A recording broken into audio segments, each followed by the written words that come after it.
when worldviews clash.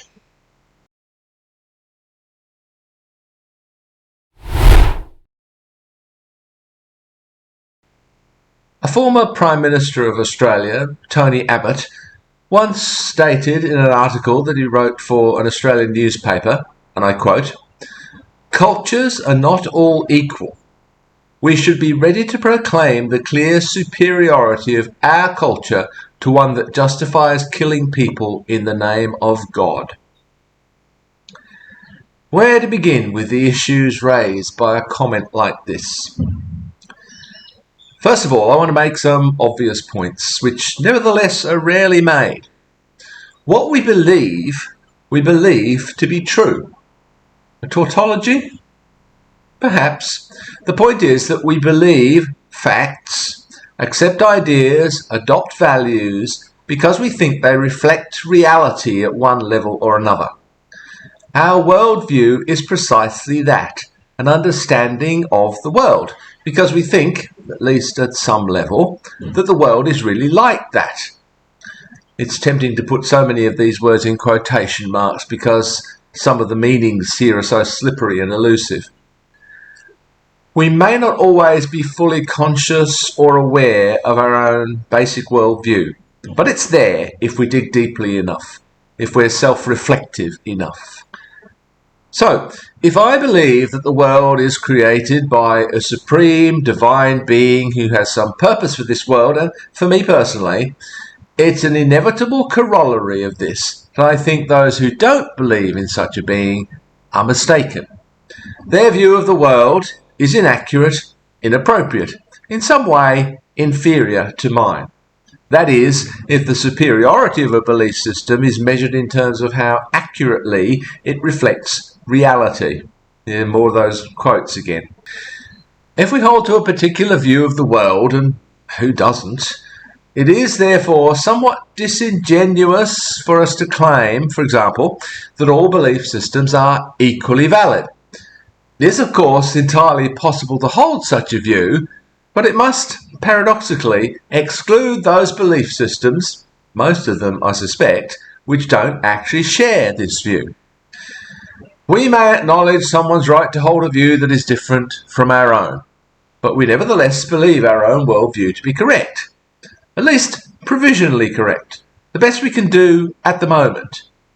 There remains here, at least, the acknowledgement that no worldview is actually complete or perfect, that additional information may require us to modify that point of view, and that perhaps, on some issues at least, the jury is currently still out. The more one is convinced of the truth, read superiority, of our own worldview, some might say the stronger our faith, the less room there is for tolerance, ambiguity, and uncertainty. The second point I want to make I will pose as a question. What criteria can we use to evaluate a culture or a worldview? The difficulty here is that we can only do so from within our own culture, from within our own worldview. I know of no way to elevate ourselves above all cultures and adopt some entirely objective perspective. Consider the points I made in the previous paragraph. They reflect my worldview. I believe that a certain humility vis-à-vis questions of truth is a good thing.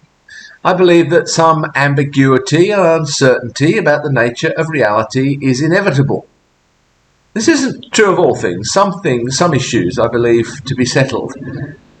For me, the jury is not out on everything.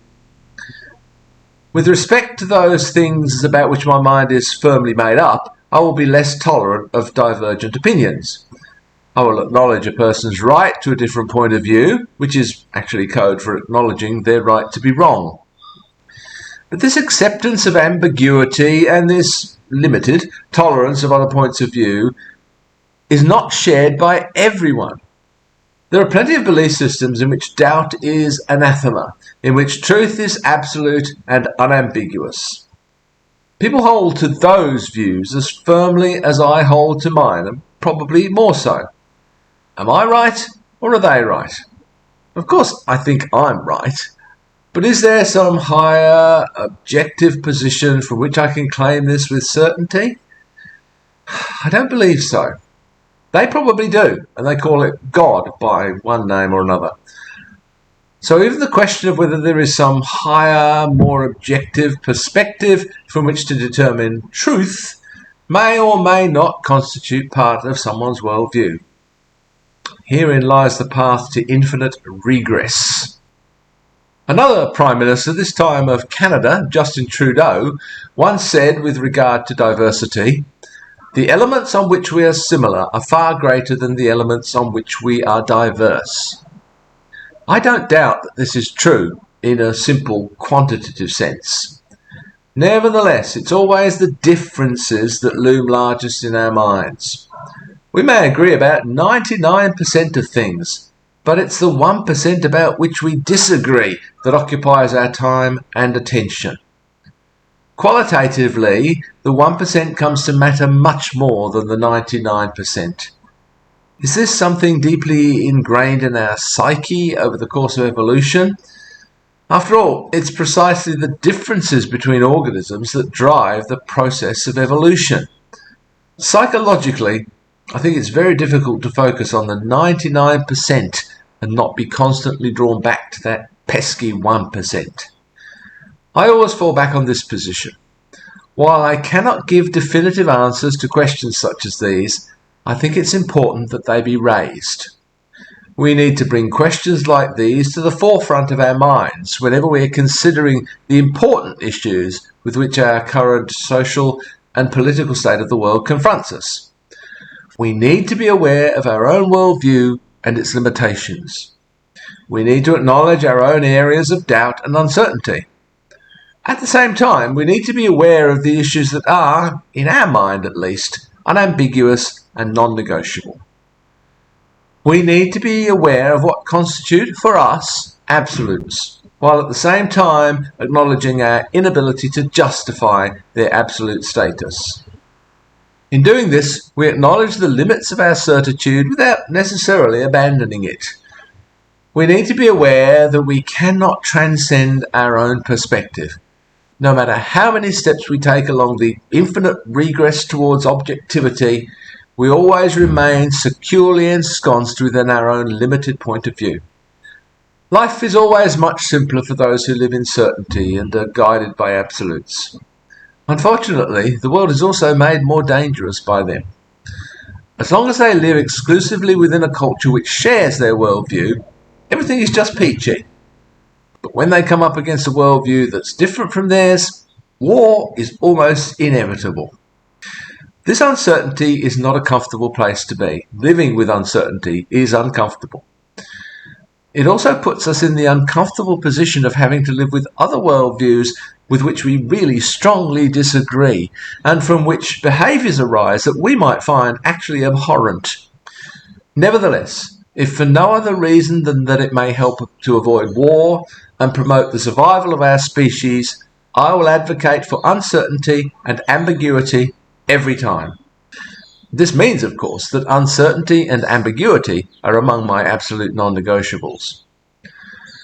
What happens when my belief system clashes with one in which those things are totally anathema?